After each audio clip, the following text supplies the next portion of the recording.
وسلم وآله الكرام أصحاب العظام شؤون لله لهم الفاتحة. أعوذ بالله من الشيطان الرجيم. بسم الله الرحمن الرحيم. الحمد لله رب العالمين الرحمن الرحيم مالك يوم الدين إياك نعبد وإياك نستعين اهدنا الصراط المستقيم صراط الذين أنعمت عليهم غير المغضوب عليهم ولا الضالين آمين. أعوذ بالله من الشيطان الرجيم. بسم الله الرحمن الرحيم. الحمد لله رب العالمين والصلاة والسلام على أشرف الأنبياء والمرسلين وعلى آله وأصحابه أجمعين. اللهم يا عليم علمنا من علمك ما ترضى به عنا ولا تؤاخذنا بما تعلمه منا. يا عليم خلقنا بخلق العلم وحققنا بحقائق العلم. رب اشرح لنا صدورنا ويسر لنا أمورنا واحلل عقدة من ألسنتنا يفقه أقوالنا والحمد لله رب العالمين. أعوذ بالله من الشيطان الرجيم. بسم الله الرحمن الرحيم. السلام عليكم ورحمة الله تعالى وبركاته. الحمد لله والصلاة والسلام على رسول الله وعلى آله وصحبه ومن والاه. أشهد أن لا إله إلا الله وأشهد أن محمدا عبده ورسوله. قال رب اشرح لي صدري ويسر لي أمري واحلل عقدة من لساني يفقهوا قولي. أما بعد. Yang berusaha pengurusi surau serta dengan ahli jawatan kuasanya, Sahibul Fadilah Tuan Imam, Tuan-tuan guru, Tuan-tuan haji, ketua-ketua masyarakat, puan-puan hajah, tuan-tuan, puan-puan, hadirin hadiran yang dirahmati Allah Subhanahu wa taala sekalian.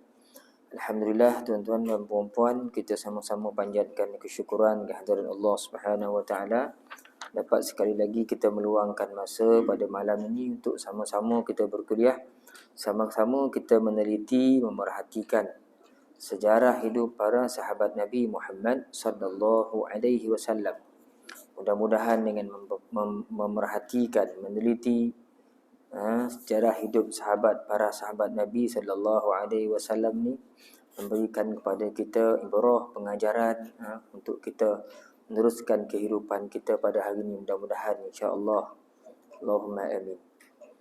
Jadi malam ni tuan-tuan, kita sampai kepada masih lagi dalam satu hadis yang panjang pada muka surat 58 itu.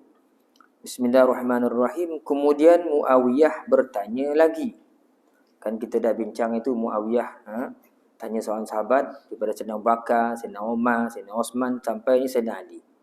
Kata Muawiyah, bagaimanakah pendapatmu mengenai diri Ali bin Abi Talib? Jawabnya, adapun Abul Hasan, yakni Ali bin Abi Talib, semoga Allah merahmatinya. Beliau adalah penunjuk jalan dan cahaya yang bersinar di tengah kegelapan malam. Kata sahabat, beliau adalah penunjuk jalan, selalu mengajak kepada jalan yang benar. Pakar dalam mendalami kitab-kitab lama. Sayyidina Ali, beliau adalah sebagai sandaran bagi penafsiran dan pemahaman mengenai Al-Quran. Ada banyak ayat yang turun kerana Sayyidina Ali turun. Banyak ayat. Selalu berhubungan dengan jalan kebenaran. Beliau adalah seorang yang selalu menjauhi kejahatan dan kezaliman, selalu menjauhi jalan kebinasaan. Beliau adalah sebaik-baiknya orang yang beriman dan bertakwa. Beliau adalah sebaik-baiknya orang-orang yang beriman dan bertakwa, sebaik-baik orang yang berpakaian, dan beliau adalah sebaik-baiknya orang yang menunaikan haji dan bersa'i, dan sebaik-baik orang adil dalam perkara. Beliau juga adalah orang yang paling pandai dalam berkhutbah setelah para nabi dan Rasulullah sallallahu alaihi wasallam. Beliau adalah orang yang berkiblat dua, yakni orang yang pertama sekali berhijrah sehingga mengalami pemakaian dua kiblat, Baitul Maqdis dan Kaabah. Beliau adalah suami kepada Siti Fatimah, yang itu penghulu kepada kaum wanita dan ayah kepada kedua-dua cucu Rasulullah sallallahu alaihi wasallam, yakni Sayyidina Hasan dan Husin. Dan aku tidak pernah menyaksikan seorang pun sepertinya. Demikian pula engkau pun tidak akan pernah menyaksikan seorang pun yang menyamainya hingga hari kiamat dan hari perjumpaan. Maka siapa yang menghinanya, semoga mendapat kutukan daripada Allah dan seluruh makhluk hingga hari kiamat. Ini jawapan sahabat terhadap soalan Muawiyah. Ini beberapa senarai tentang kelebihan Sayyidina Ali karramallahu wajhah. Disebut sebagai penunjuk jalan, disebut sebagai pakar dalam kitab lama, kemudian disebut di antara orang yang paling adil. Dan dalam sirah pun kita melihat Sayyidina Ali ni dia bijaksana dalam menghukum. Nanti kita akan bahaskan di sini insya-Allah. Dia bijaksana dalam menghukum Sayyidina Ali ni. Kemudian di sini tak disebutkan tentang kehebatan Sayyidina Ali dalam perang. Ada disebutkan dalam sejarah hidup para sahabat ni.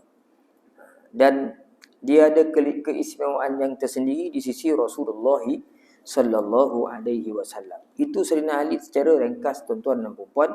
Insya-Allah kita detailkan malam ni cerita Sayyidina Ali ni daripada mula siapa Sayyidina Ali ni sampai yang sampailah masa orang tengoklah kan mengizinkan kau tidak. Tengok. Sayyidina Ali ni sebenarnya nama dia Ali bin Abi Talib.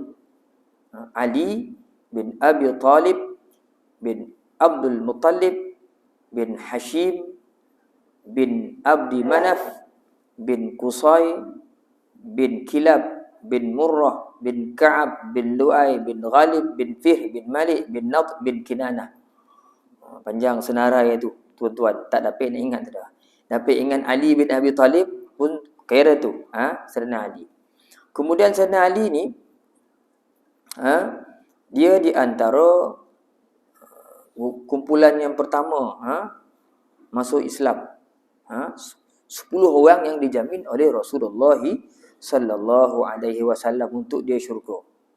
Dan dia juga merupakan menantu kepada Rasulullah sallallahu alaihi wasallam yang mengahwini Fatimah, yang diiktiraf sebagai pemimpin perempuan sedunia. Sayyidina Fatimah ni.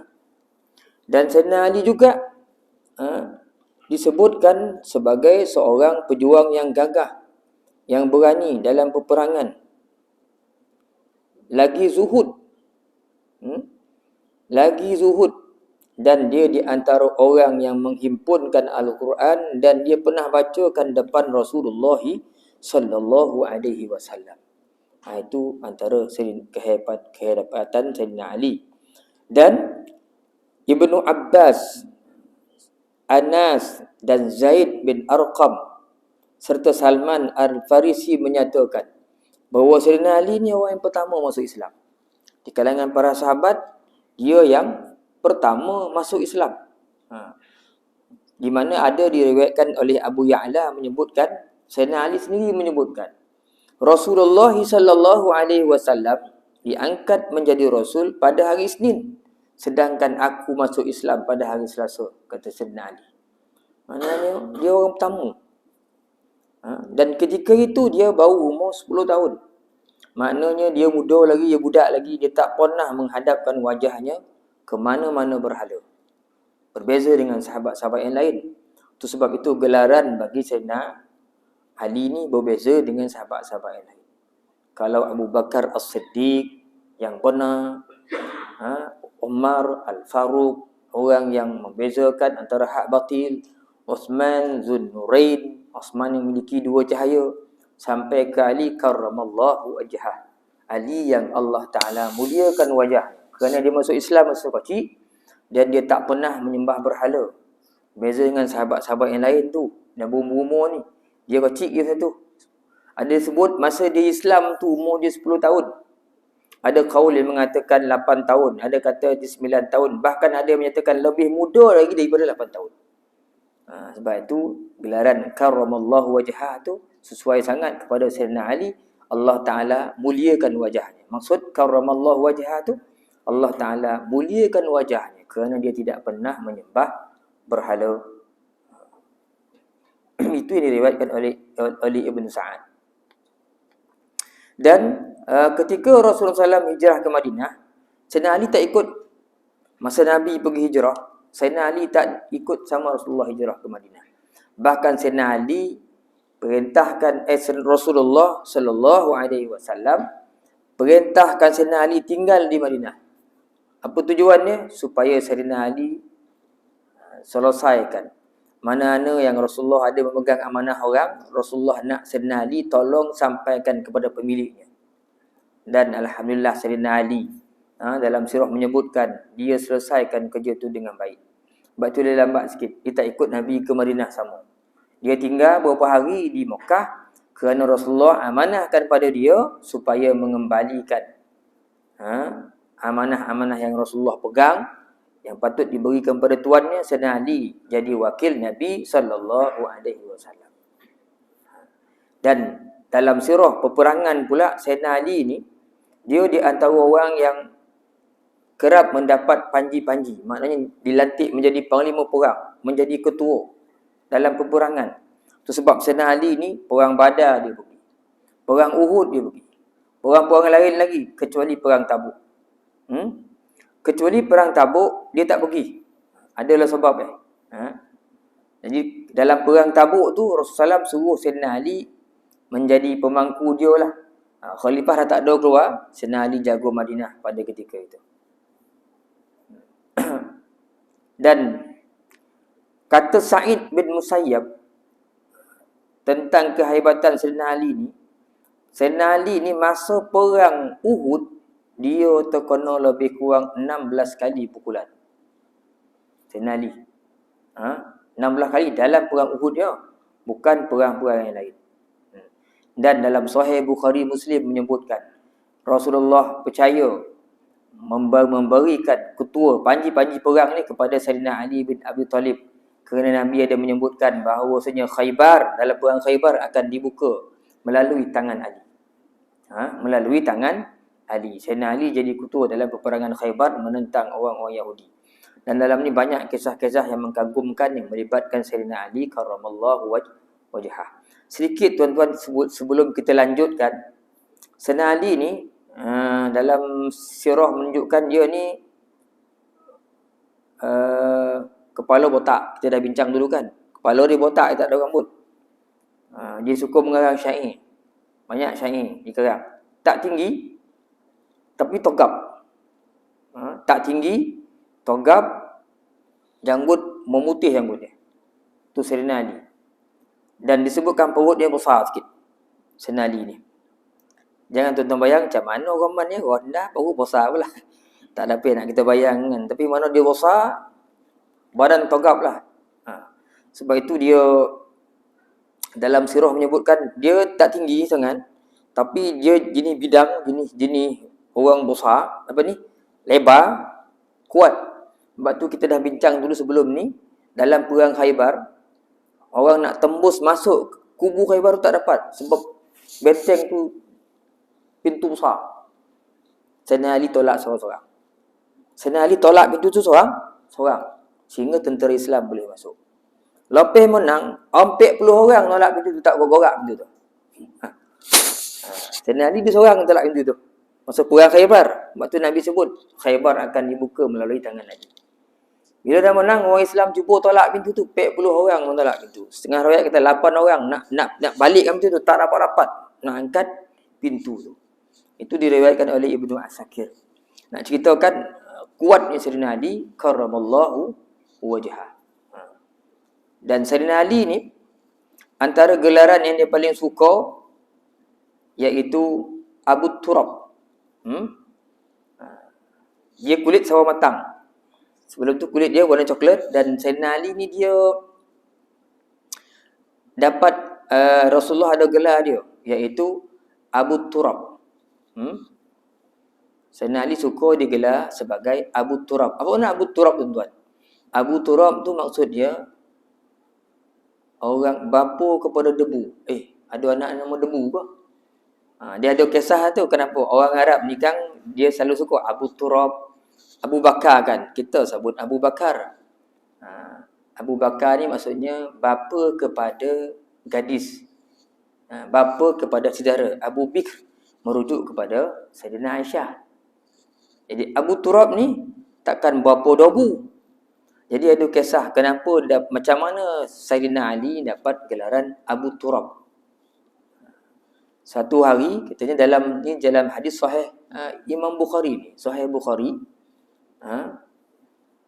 meriwayatkan bahawasanya Sayyidina Ali sebut sesungguhnya nama yang paling aku suka, kata ya, gelaran aku suka ialah Abu Turab. Dan Sayyidina Ali suka dengan gelaran tu. Kenapa? Kerana Nabi SAW yang golar.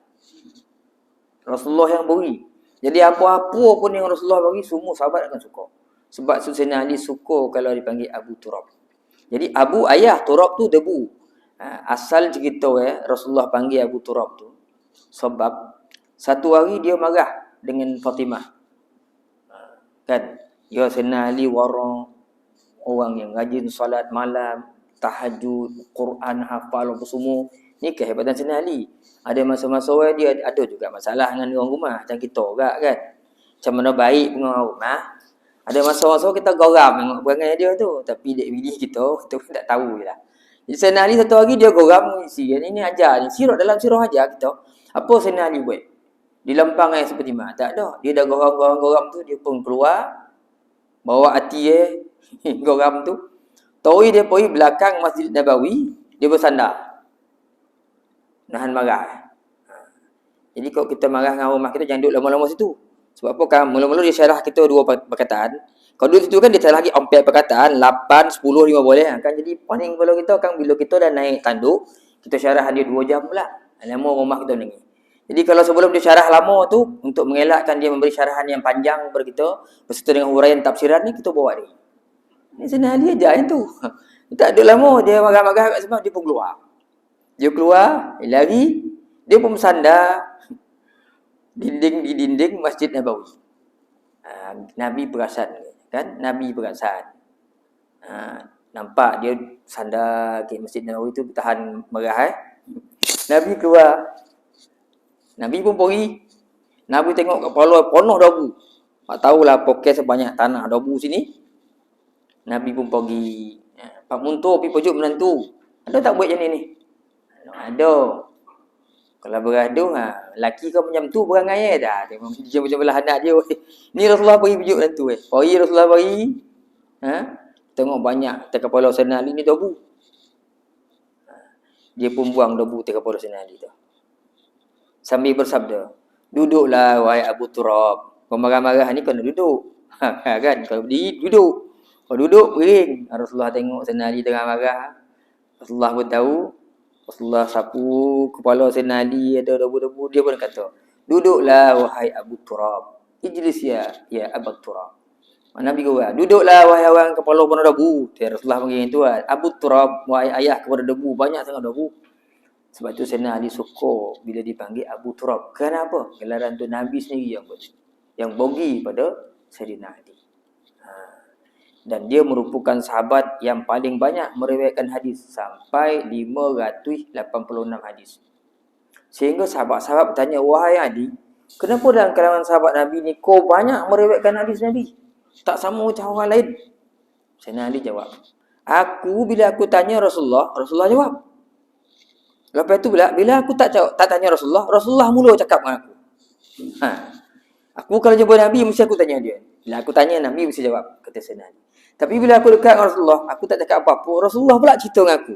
Sebab tu aku banyak dapat hadis, kata Sayyidina Ali. Dan dalam banyak-banyak hal, bila Nabi marah, sahabat lain semua tanya. Tak berani. Pengurusi surau orang marah, mana ada berani? Lain tanya kan. Contoh lah. Semua tahu ni cakap. Sahabat dengan Nabi macam tu. Bila Nabi nampak Nabi marah, sebab Nabi putih kemerahan. Bila nampak merah muka Nabi, semua sahabat dia. Tak ada orang berani bawa Nabi cakap. Seorang je. Siapa? Sayyidina Ali.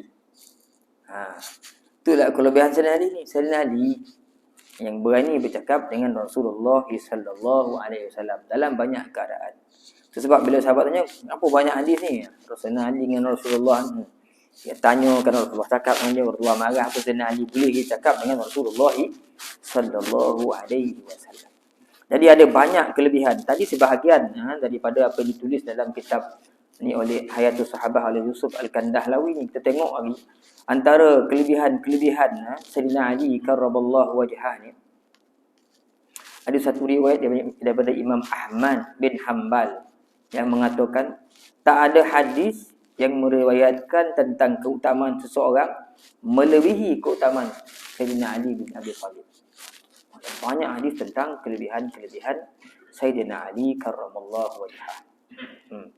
Dalam hadis Imam Bukhari umpamanya dan Imam Muslim ada meriwayatkan daripada Sa'ad bin Abi Waqqas menyebutkan bahawasanya Rasulullah SAW telah memerintahkan Sayyidina Ali untuk tinggal di Madinah. Tadi kita dah bincang mula-mula tadi, perang Uhud, perang Badar, banyak perang dia pergi, perang Tabuk tak pergi.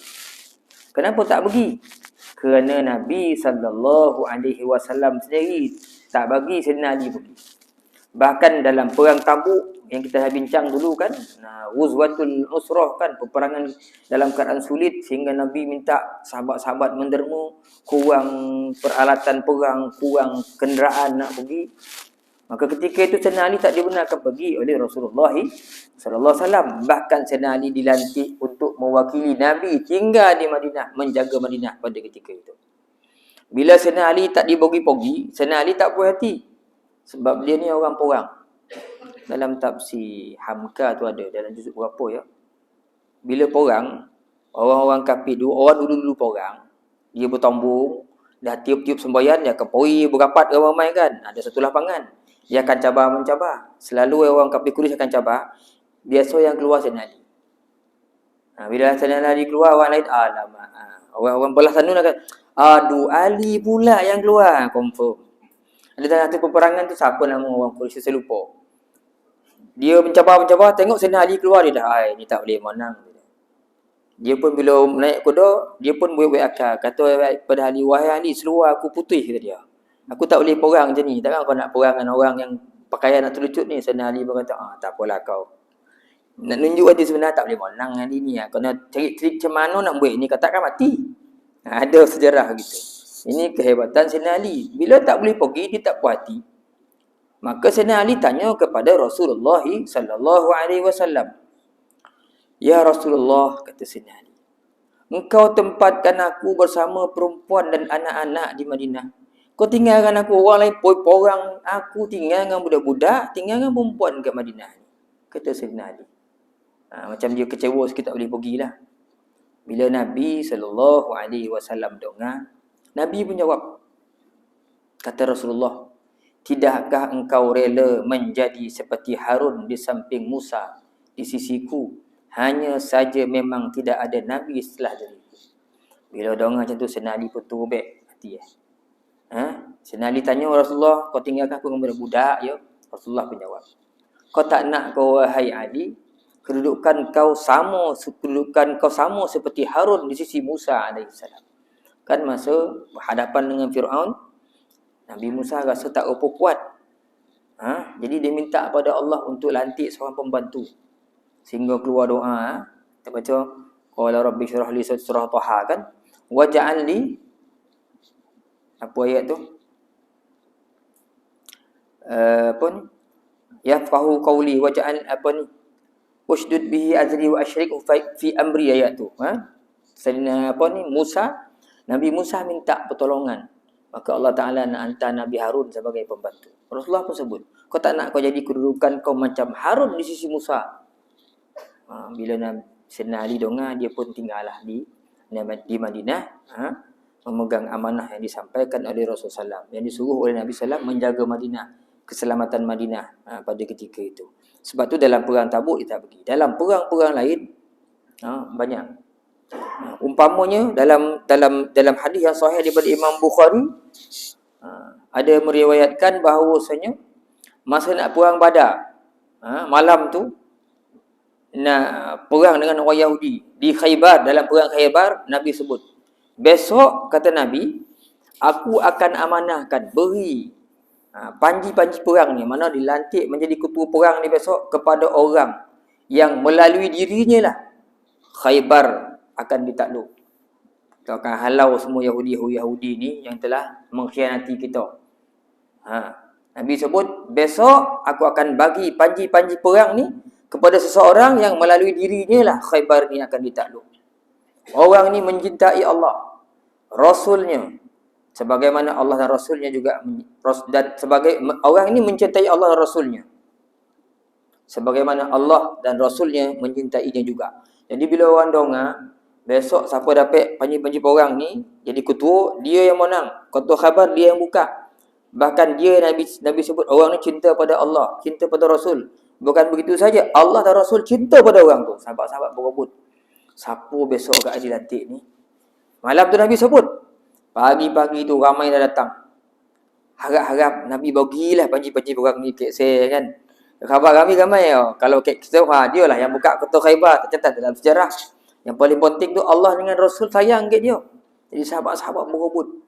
Datang ke awal pagi, di awal pagi sahabat dah datang dah.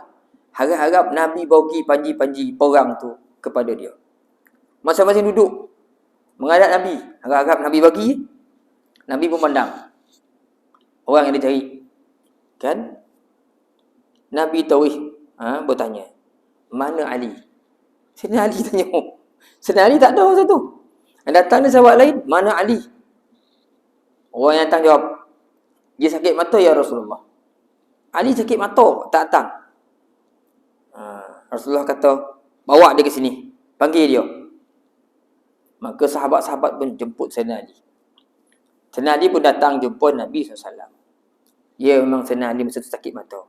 Rasulullah pun ambil air ludah, dia sapu kepada dua-dua mata Sayyidina Ali. Dia baca doa. Dia baca doa, tahu sembuh mata Sayyidina Ali. Sebab tu dalam hadis tuan-tuan akan jumpa, kepala dan mata aku ni tak pernah sakit sampai hari kematian ni. Sayyidina Ali. Kepala Rasulullah usik masa buang dabu. Mata Nabi doakan masa sakit mata. Sebab tu ada hadis Sayyidina Ali sebut, sejak Rasulullah pegang kepala aku dengan bacakan doa pada mata aku tak pernah sakit kepala dan aku tak pernah sakit mata, kata Sayyidina Ali. Itu pula kelebihan Nabi Muhammad SAW. Nabi ambil ludah, baca doa ke mata Sayyidina Ali. Kau anak kita sakit mata, jangan buang ludah kita, bawa ke hospital lah. Kan takut tak ada elok dah kan, makin tahu lah macam budak tu kan. Kita tak samalah taraf kita. Nak cuba boleh kan. Bismillahirrahmanirrahim dulu. Ya Allah ya Tuhanku, kau pernah beri kelebihan pada Nabi aku Muhammad SAW. Ketika Ali sakit mata, sahabat yang dia kasihi, dia ambil ludah sapu, dia doa, elok mata Ali. Aku ni bukan Rasulullah, ya Allah ya Tuhanku, kau boleh beri kelebihan sikit ke anakku, sian anakku ni. Mudah-mudahan baca Allah, elok mata anakku ni. Kita pun baca. Boleh saja kalau kita nak harap, nak doa. Itu nama kita bertawasul dengan Rasulullah SAW. Macam tu kita kena buat.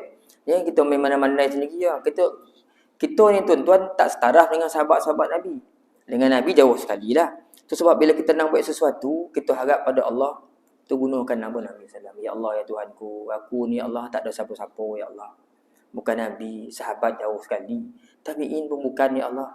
Hadis pun tak hafal. Dapat pangkal, ujung rasap, dapat ujung pangkal rasap. Kadang-kadang semua rasap. Quran ya Allah, betul-betul kulullah wa bin nas ya Allah. Kau boleh kulullah ni Allah mengelokkan sakit perut, kembung perut rumah ni Allah, kau bagi izin. Kita baca. Yang kita dengan tawak dengan banggo bismillahirrahmanirrahim. Tak elok-elok. Rumah mengebak apa ni? Lajarlah mu dah ambil ijazah teh. Ambil ijazah lu dekat Darul Cepak. Tak elok ni po tanya. Jadi kita bila kita nak buat sesuatu tuan-tuan, itulah yang patut kita rasakan. Rasa rendah diri dengan Allah. Kita sebut nama Rasulullah, gunakan keberkatan ni insya-Allah. Mudah-mudahan berkat Rasulullah elok kan, Allah Taala kabulkan doa kita. Macam tu ya tuan-tuan. Sebab kadang-kadang kita jadi ustaz ni, orang selalu datang kan nak berubek-ubek, kita bukan dukun. Kan kok dukun belum tentu selesai dah. Kan? Macam siapa dukun dekat apa tu? Johornya. Memang hebatnya pakai tolu tu kan tuan. Sampai Singapura dia pergi. Doktor Singapura panggil dia. Alin tolu kan? Siapa nama pakcik tu? Anak saya sengaja. Alin tolu pocah memang hitam tolu tu. Tolu pocah hitam. Saya adik ipar saya kena kanser bawa pergi sana. Alhamdulillah. Siapa nama pakcik tu kan? Bila tengok hitam. Kita lah buat sakit. Elok putih kuning tolu taklah jadi hitam tu. Ya? Macam tu boleh goreng. Tolu tu dia pula terpaksa buang sebulan sekali, buang kek miku tu. Tolu-tolu tu disimpan dalam tin dia buang. Orang datang daripada Pahang pukul 3 pagi dia datang ke rumah beratu. Saya datang pukul 5, ingat saya awal. Rupa pukul 3 orang tidur kat surau depan rumah tu. Apa nama pakcik tu? Pada satu hari tu, orang tu memang orang berador atau kuah memang daripada KL lah. Dia tunggu lama Satu kali perubatan tu 30 ke 40 minit. Lama-lama dia tunggu kat luar tu, dia dah tak sabar Ditarik lansi tu. Pakcik tu bubek dalam tu. Jadi dia marah lah pakcik tu. Orang tengah bubek. Lama ke kau pakcik tadi? Tanya. Apa pula? Saya nak copek ni. Kan elok nak sopan itu. Saya nak copek kata dia. Saya nak cepat kata dia. Kau orang makcik ni orang tengah bubek orang kau minta tarik lansi. Kan tak apa-apa orang ni ke aurat ke apa. Suami dia senyap. Patut pun panggil lah dulu. Saya ni, tu yang saya suka dengan pakcik tu. Saya ni, bukan saya yang tarik penyakit tu. Allah Ta'ala ni kau je. Kadang-kadang puas saya 3 biji tolu, saya tarik-tarik, tak yang dapat-dapat. Kadang ambil 5, 3 yang dapat. Tolu bukan tolu ayam bodoh tu, tak nak dah. Tolu yang apa tu? Omega tu nak. Bawa tolu omega tu. Tolu bodoh-bodoh tak nak. Tolu yang RM5 8 tu tak nak tu. Tolu omega. Kadang 3 biji saya tarik. 3 biji bagi, sebiji Allah Ta'ala bagi. Kadang 5 biji, tak dapat-dapat tu dia. Bawa kadang 2 orang bawa. Allah Ta'ala nya kerja. Kadang-kadang saya minta kat Tuhan, Tuhan tak bagi. Bagus pakcik ni apa macam tu. Langsung dia sapu. Saya tak pernah jemput Tuhan datang ke rumah saya. Dan saya pun tak pernah halau kak tadi. Faham lah tadi. Balik orang tu. Kan? Maknanya kerja Tuhan. Jadi kita macam tu lah. Bila kita ni, bila ada orang datang, saya ingat guru saya pusat. Kau datang rumah kita minta Tuhan tolong nak doa-doa kan. Jangan kau saya bukan dukun lah, tak mati saya dah. Jangan macam tu. Sempurnakanlah hajat kawan kita tu. Bacalah Fatihah kau, qul huwallahu kau, Nabi Nas apa yang kita ingat je. Kan Nabi sebut khuz minal Quran ma syi'ta lima syi'ta. Ambillah daripada Quran tu apa ayat pun untuk tujuan apa? Niat untuk tujuan apa? Ingat Quran bin Nas, bantai Quran bin Nas dia. Dia sakit kepala lah ustaz, kita tak tahu apa benda yang kita tahu qul huwallahu, kita bantai qul huwallahu ya.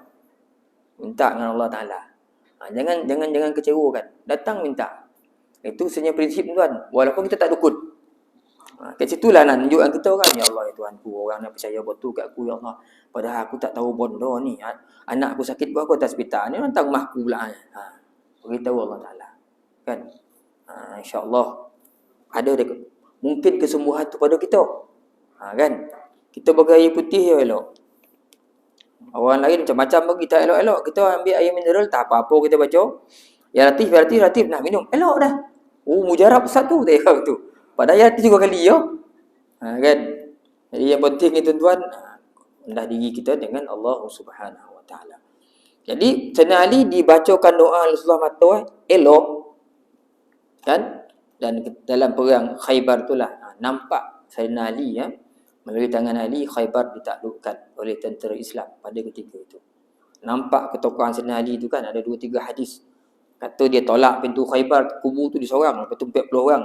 Ada yang kata dia pintu tu ditondang, dibawa pintu tu jadi macam perisai, diangkat pintu tu. Dia bawa pintu tu sambil berperang. Sambil main pedang lah pintu tu. Lepas tu dah menang, orang ambil 8 orang angkat pintu tu. 8 orang, tak lopeh-lopeh angkat. Macam mana Sayyidina Ali angkat tu? Mana kuat Sayyidina Ali ni kuat orang dia. Walaupun tak tinggi tapi gagah. Itu Sayyidina Ali karramallahu wajhah tuan. Ada satu hadis daripada Imam Tirmizi dan Al-Hakim yang mengatakan hadis ini sahih. Daripada Buraidah mengatakan bahawa Rasulullah sallallahu alaihi wasallam pernah bersabda, sesungguhnya Allah memerintahkan kepadaku untuk mencintai 4 orang. Nabi kata Allah Ta'ala suruh dia sayang 4 orang. 4 orang sahabat Nabi. Dan di antaranya itu disebutkan 4 orang itu adalah Ali karramallahu wajhah. Yang 3 lagi iaitu Abu Zar, Miqdad dan Salman Al-Farisi. Hadis ni bukanlah makna Nabi tak sayang Sayyidina Umar, itu Sayyidina Osman, Sayyidina Abu Bakar, itu memang sahabat besar Nabi SAW. Ni yang lain tu pernah disebutkan Allah Ta'ala suruh aku sayang 4 orang, kata Rasulullah. Di antara yang disebutkan ada Sayyidina Ali karramallahu wajhah, 3 lain sahabat lagi, Abu Zar, Miqdad dan Salman Al-Farisi. 4 orang ni. Dan dalam hadis yang lain, Imam Tirmizi meriwayatkan bahawa Sayyidina Ali ni kan dia lambat pergi Madinah. Sebab Rasulullah suruh tinggal dulu di Mekah, selesaikan amanah Nabi dulu. Jadi bila sampai ke Madinah, Sayyidina Ali jumpa Rasulullah telah persaudarakan para sahabat Muhajirin dengan sahabat Ansar. Sayyidina Ali tak ada. Kan? Waktu beliau Sayyidina Ali sampai di Madinah, Rasulullah dah persaudarakan Muhajirin dan Ansar, dah jadi macam saudara. Kan? Dah jadi macam saudara. Sayyidina Ali pun jumpa Rasulullah SAW dengan mata kesedihan, macam nak mengalih mata, kacau-kacau mata jumpa Nabi. Ya Rasulullah, kata Sayyidina Ali, kau telah persaudarakan sahabatmu yang satu dengan yang lain. Semua sahabat Muhajirin dengan Ansar ni kau dah satukan jadi saudara. Sayyidina Ali lambat sampai Madinah. Tetapi sampai saat ini belum lagi engkau mempersaudarakan aku dengan salah satu sahabat engkau. Sahabat yang kau lain, ya Allah, Madinah dengan orang Madinah dengan Mekah kau dah satukan jadi saudara mara. Aku datang lewat. Aku ni belum lagi, ya Rasulullah, kau persaudarakan dengan sahabat, dengan mana-mana saudara. Mana-mana sahabat kau pun tinggal. Rasulullah pun bersabda, engkau adalah saudaraku di dunia dan di akhirat. Lagi hebat. Nabi kata, Ali, kau ni saudara aku di dunia dan di akhirat. Mungkin ada, kerana banyak hadis-hadis keutamaan Sayyidina Ali ni, sebab itu di kalangan orang-orang Syiah akhirnya sampai salah meletakkan kedudukan Ali ni. Sampai salah meletakkan kedudukan Ali ni. Sampai menafikan sahabat-sahabat yang lain. Ada yang mengutuk Sayyidina Abu Bakar, umpama Sayyidina Umar, yang mengatakan Sayyidina Abu Bakar ni lebih teruk daripada anjing yang Syiah lah kan. Ada yang mengatakan begitu, sehingga menolak sahabat-sahabat Nabi yang lain. Kerana apa? Kerana banyak hadis-hadis yang mengatakan kehebatan Sayyidina Ali ni. Dan Sayyidina Ali ni dia ada kedudukan yang tersendiri. Kan? Ada kedudukan yang tersendiri di sisi Rasulullah sallallahu alaihi wasallam. Dalam hadis-hadis menyebutkan bahawasanya Sayyidina Ali ni adalah kota ilmu. Rasulullah adalah kota ilmu, sedangkan Ali adalah pintunya. Hadis ni adalah hadis hasan. Dalam banyak riwayat hadis mengatakan hadis ni bukan sahih. Ada yang kata hadis ni maudhu', palsu. Bahkan kata Imam Suyuti, hadis ni bukan hadis yang maudhu', tapi dia adalah hadis yang hasan, yang baik. Kerana memang diakui Sayyidina Ali ni adalah di kalangan sahabat-sahabat Nabi yang paling cerdik. Ada riwayat-riwayat menyebutkan, bila orang tanya siapa yang cerdik di kalangan sahabat Nabi ni, orang mengatakan Ali karramallahu wajhah.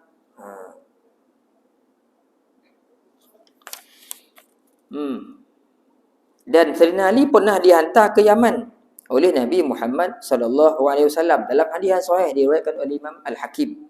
Nabi hantar dia untuk selesai masalah orang Yaman. Masa tu Sayyidina Ali muda lagi. Rasulullah dah percaya ke Sayyidina Ali dah. Dia hantar ke Yaman. Kata Sayyidina Ali, masa tu aku muda dan aku tak tahu apa aku nak putuskan nanti ni kalau berlaku masalah ke Yaman. Rasulullah memanggil Sayyidina Ali. Rasulullah pun tepuk Sayyidina Ali, dada Sayyidina Ali. Kepala dah usik, mata dah buat Rasulullah. Ni dada pula. Rasulullah tepuk dada Sayyidina Ali. Sambil Rasulullah sebut, ya Allah, berilah hidayah kepada kalbunya dan kokohkanlah lisan. Itu sebab Sayyidina Ali di kalangan sahabat, di antara orang yang paling memahami sunnah Rasulullah. Aisyah sendiri pernah menyebutkan, kalau nak cari orang yang paling memahami sunnah Nabi Muhammad SAW, ialah Ali. Kepala, mata, dada lengkap Rasulullah dah usik. Mana-mana yang bersentuh dengan jasad Nabi yang mulia, pastinya ada kebaikan dan kelebihan. Itu yang dapat oleh Sayyidina Ali karramallahu wajhah. Rasulullah doa, ya Allah, berikan hidayah kepada kalbunya dan kokohkanlah lisan. Kita bukan Nabi. Nabi pernah doakan Sayyidina Ali. Nabi pernah doakan Ibnu Abbas sehingga Ibnu Abbas menjadi salah seorang pentafsir Al-Quran yang masyhur. Sahabat-sahabat Nabi ambil tafsiran Al-Quran daripada Ibnu Abbas. Apa yang Nabi buat pada Ibnu Abbas? Pegang. Allahumma faqihhu fid din wa 'allimhu ta'wil. Ya Allah ya Tuhanku, pandaikan dia, bijakkan dia dalam agama dan cerdikkan dia mentakwil, menafsir. Itu doa Nabi. Akhirnya Ibnu Abbas jadi. Kita pun boleh juga buat kan pada anak-anak kita, cucu-cucu kita, saya selalu sebut. Ambil doa tu, Allahumma faqihhu fid din wa 'allimhu ta'wil. Doakan anak kita, cucu kita, setiap kali dia nak pergi sekolah, kita tak buat, tapi orang Yahudi dia buat. Orang Yahudi dia buat. Dia tak buatlah macam Nabi buat, tapi dia akan beritahu sebelum anak dia keluar rumah, ingat kita bangsa Yahudi ni bangsa paling cerdik dalam dunia. Kerana bangsa kita ni banyak daripada Nabi-Nabi datang daripada bangsa Yahudi. Itu yang saya dapat daripada Ustaz Azman Syafawi kan. Masa dia kat Mesir dululah. Jadi dia masuk kuliah apa ni, dakwah ni, dalam tu banyak orang kuliah perbandingan bahasa. Bahasa Arab, Inggeris ni dia masuk kuliah luar tu, bahasa tu. Jadi dalam kelas tu banyak orang Yahudi, dia tak hari bergaduh dengan Yahudi, bertengkar, berdebat. Di antara yang dapat daripada Yahudi gitulah. Orang Yahudi nak keluar rumah, dia tak doakan anak dia, tapi dia beritahu anak dia, ingat apa-apa hal pun kau belajar kau mesti orang Yahudi mesti atas, sebab orang Yahudi ni paling mulia. Nabi-nabi banyak datang daripada keturunan kita bangsa Yahudi. Jangan bagi orang lain mengatasi bangsa Yahudi. Diingatkan anak-anak dia, orang Yahudi ni mak tu dia cucu adik, pintar-pintar. Kita tak pernah buat macam tu. Paling tidak doa pun anak pun dah okey dah. Sekurang-kurangnya anak kita tu naik semangat wah ayah aku doakan aku ni, kata dia kan. Nak omak kan. Bismillahirrahmanirrahim, baca apa-apa lah, minta pada Allah Taala, codikkan anak-anak. Kita kadang ingat, kadang tak ingat, kadang-kadang kita keluar dulu, anak kita dah lambat bangun, susah. Tak kita buat, patut dia orang rumah kita buat. Kan, mudah-mudahan bila kita beramal dengan apa yang Nabi buat, banyak keberkatan yang mudah-mudahan mengalir dalam keluarga kita, insya-Allah. Allahumma amin. Buat selalu tuan-tuan, insya-Allah. Kata Sayyidina Ali, demi zat yang menumbuhkan biji-bijian, sejak itu aku tidak pernah ragu dalam menghakimi orang yang berselisih. Sayyidina Ali sebut, lepas Nabi doa tu, bab apa pun perselisihan orang, aku tak pernah ragu. Kata Sayyidina Ali. Dan Sayyidina Umar sendiri pernah bercakap, Ali ni, kata Sayyidina Umar, adalah yang paling pandai dalam masalah hukum di antara kami. Sayyidina Ali. Masa Sayyidina Muawiyah clash, ada berlaku sikit perselisihan dengan Sayyidina Ali, porang. Kita dah pernah sebut dulu kan.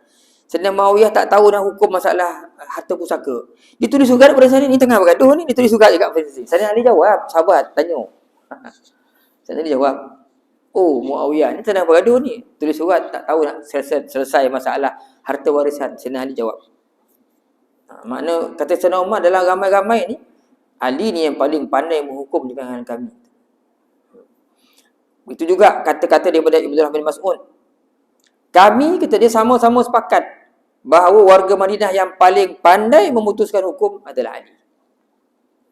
Itu makna Sayyidina Ali ni memang hebat. Tak ada kehebatan ni pada orang lain. Dan Sayyidina Umar sendiri masa jadi khalifah, kalau ada masalah, kau tak ada Sayyidina Ali zaman tu, Sayyidina Umar, mana nak pergi Ali ni? Nak rujuk kan? Sayyidina Umar sendiri. Kalau Sayyidina Ali tak hadir dalam majlis, ada masalah, Sayyidina Umar akan tengok mana pula pergi Sayyidina Ali ni. Risau Sayyidina Umar kalau tak ada Sayyidina Ali. Sebab itulah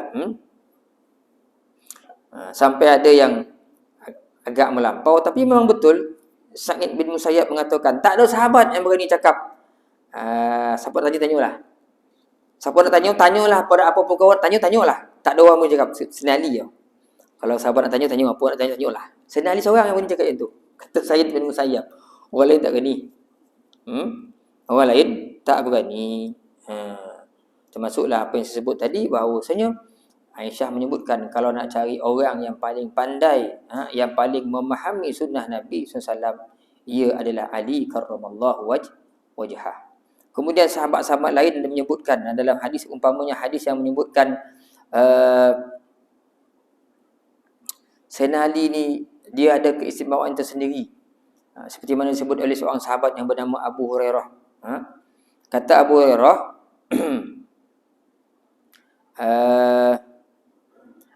anak kepada Umar bin Al-Khattab. Sayyidina Umar cakap, Ali ni kata Sayyidina Umar, dia ada 3 keistimewaan, tak ada pada orang lain. Sayyidina Umar kata, Ali ni ada 3 keistimewaan yang sahabat-sahabat tak ada. Satu, Sayyidina Ali ni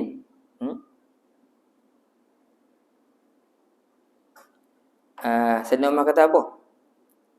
Ali ni ada 3 keistimewaan. Dapat salah satu keistimewaan pun Nabi aku syukur, kata Sayyidina Umar, daripada diberi unta yang terbaik. Maksud tu unta lah yang paling besar, ternakan yang paling baik kan. Kata Sayyidina Umar, Ali ni ada 3 kelebihan. Dapat satu pun lebih aku sukai daripada dapat unta. Kemudian Sayyidina Umar pun ditanya oleh sahabat, apa benda keistimewaan Ali ni? Sayyidina Umar jawab, satu, Ali ni dia kahwin dengan anak Rasulullah SAW, iaitu Fatimah, puteri yang dikasihi Rasulullah SAW. Satu. Kedua pula, dia tinggal dalam masjid. Rumah Nabi kira masjid. Dia tinggal dalam masjid. Kata Sayyidina Umar, kita tak. Sayyidina Ali tinggal dalam masjid. Dan yang ketiga, dialah orang yang diamanahkan untuk pegang panji-panji perang dalam perang Khaybar. 3 perkara ni menjadikan Ali itu hebat pada pandangan para sahabat Nabi Muhammad sallallahu alaihi wasallam. Sehingga dalam hadis yang lain Nabi ada sebut, siapa yang menyakiti Ali sama seperti ia telah menyakitiku. Rasulullah pernah sebut tu, siapa yang menyakitkan Ali seolah-olah dia telah menyakitiku, kata Rasulullah sallallahu alaihi wasallam. Dan akhirnya tuan-tuan, saya tutup malam ini, kuliah pada malam ini dengan salah satu daripada hadis sahih daripada Imam Ahmad dan Al-Hakim yang meriwayatkan daripada Ammar bin Yasir bahawa Nabi SAW telah bersabda kepada Ali, manusia yang paling celaka ada 2, kata Rasulullah. Satu, pembunuh unta Nabi Saleh. Kan masa Nabi Saleh dihantar menjadi Rasul, beritahu kaum jangan bunuh unta ni. Hadhihi naqatullahi lakum ayatan fadharuha ta'kul fi ardillah wa la tamassuha bisu fa ya'khudhukum 'adzabun qarib. Ni unta ni Allah Taala hantar unta ni, jangan kau sembelih unta ni, bagi dia kebebasan minum air, makan kat pekan ni. Jangan kau bunuh, jangan kau usik. Kaum yang bunuh 3 hari lepas tu habis. Kan Rasulullah sebut tak ada yang paling celaka, manusia yang paling celaka ada 2 yang kata Rasulullah. Satu, orang yang bunuh unta Nabi Saleh. Dan yang kedua, orang yang memukul kepalamu wahai Ali. Dan orang yang memukul kepalamu wahai Ali hingga janggutmu berlumuran darah kerananya. Nabi dah sebut. Akhirnya Sayyidina Ali dibunuhkan oleh Abu Muljam kan.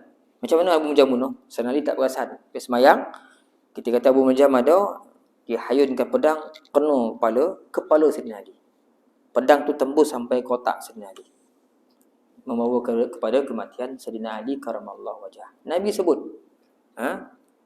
orang paling celaka kata Rasulullah ada 2 ya. Satu yang bunuh unta Nabi Saleh, yang kedua orang yang memukul kepalamu wahai Ali. Sungguh Rasulullah SAW tengok cerita Sayyidina Ali dibunuh oleh Abu Muljam yang menetak kepalanya, menghayunkan pedang kena dahi sampai ke otak Sayyidina Ali, yang membawa kepada kematian Sayyidina Ali karamallahu wajah. Wallahu alam tuan-tuan, sekadarnya untuk malam ni. Dan ada kebaikannya, kita insyaAllah sambung dia akan datang. Semoga panjang umur, murah rezeki insyaAllah. Qulu qawli hadza, sallallahu alaihi wa Assalamualaikum warahmatullahi ta'ala wabarakatuh. Tutup sini tuan. Ada soalan tuan-tuan? Aku dapat jawab, saya jawab. Kalau tak dapat jawab, saya kata tak tahu lah. Tak hutang dulu kan. Kalau tak ada, kita berhenti di sini insyaAllah.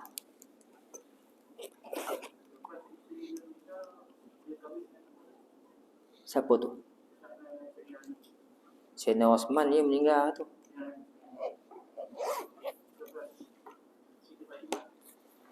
Oh, saya belum tengok lagi, rujuk lagi siapa yang dikahwini oleh Sayyidina Ali selepas Fatimah. Nantilah kita tengoklah insya-Allah lah.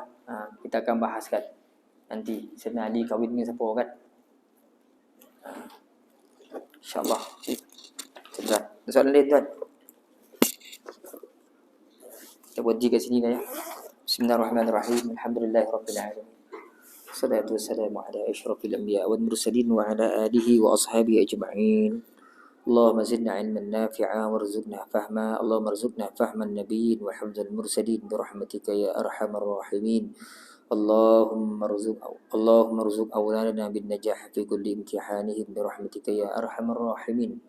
اللهم ربنا آتنا في الدنيا حسنة وفي الآخرة حسنة وقنا عذاب النار. والحمد لله رب العالمين. تسبيح كفارة من سورة العصر. سبحانك الله بحمدك أشهد أن لا إله إلا أنت أستغفرك وأتوب إليك. سبحانك الله بحمدك أشهد أن لا إله إلا أنت أستغفرك وأتوب إليك. سبحانك الله بحمدك أشهد أن لا إله إلا أنت أستغفرك وأتوب إليك. بسم الله الرحمن الرحيم. والعصر إن الإنسان لفي خسر إن الذين آمنوا وعملوا الصالحات وتواصوا بالحق وتواصوا بالصبر. الله أعلم بالصواب. Pengumuman tuan-tuan ni